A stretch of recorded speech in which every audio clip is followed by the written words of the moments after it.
Overseas now, and former US Vice President Mike Pence is expected to announce he's running for president next week. Donald Trump's former deputy joins an increasingly crowded field of Republican challengers. Let's go to our Washington correspondent, Annalise Nielsen. She's live now. Annalise, good afternoon where you are. Could Mike Pence be the next president of the United States?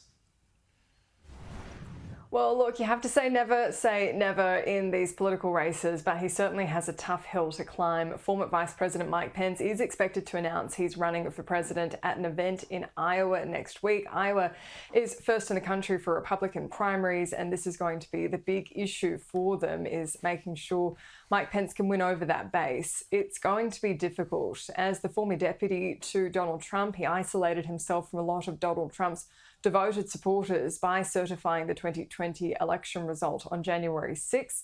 He still faces the wrath of Donald Trump, who is leading in all the polls, and he's joining a very crowded field. If we look at just the number of declared candidates, Donald Trump is still leading all the major polls. Ron DeSantis has now formally entered the race, the Florida governor. He's coming up next.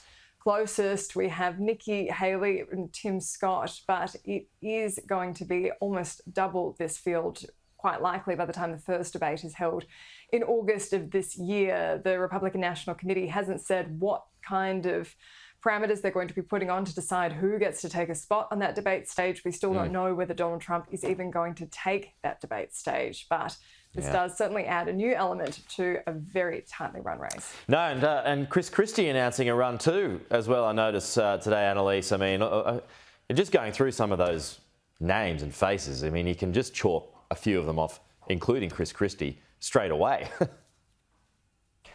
Well, I mean, people said that about Donald Trump in 2015. That is true. I wouldn't be too quick to write anyone off just yet.